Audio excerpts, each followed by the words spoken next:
A year ago, Motorola combined high-end hardware with Android Honeycomb to create the Xoom, a solid but slightly overpriced tablet. This year, the company launched a thinner, lighter, more powerful tablet that also has 4G connectivity. I'm Bill Detweiler, Head Technology Editor at Tech Republic, and I'm going to crack open the Motorola Zyboard 10.1.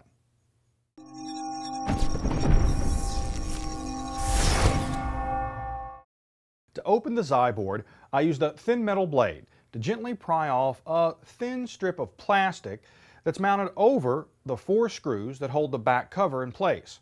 Now, after removing the screws, I popped off the cover. Once inside the tablet, I removed the battery, the micro USB and HDMI ports, the micro SIM card slot, and the rear-facing camera. I then disconnected all the cables from the motherboard, removed the motherboard screws, and finally the motherboard itself. With the motherboard gone, I removed the internal frame and the front-facing camera and IR transmitter. Lastly, I separated the LCD screen from the front panel or the digitizer. With that, our teardown is complete. So what did I learn about the Motorola Zyboard from our teardown? Well, as I expected, the device is as good a tablet as the Xoom was when it was first released. Its build quality is excellent, the hardware is comparable to, if not better than, many other Android tablets on the market, and the 4G chip is soldered to the motherboard, not mounted on a separate card, which saves quite a bit of space inside the device. Now, also interesting is Motorola's use of a Texas Instruments processor instead of an NVIDIA Tegra processor, which it used in the Xoom.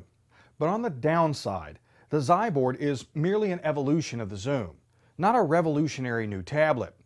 The Zyboard has a faster processor, better display, and does come in a 64 gig model, but both have a strikingly similar internal design.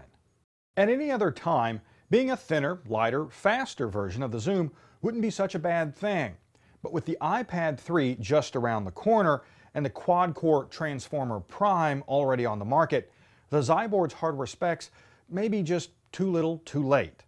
And when you consider the device's high price, $699 for a 16 gig model without a contract, I think consumers should wait to see what Apple and other tablet makers will release in the next few months before buying a Zyboard.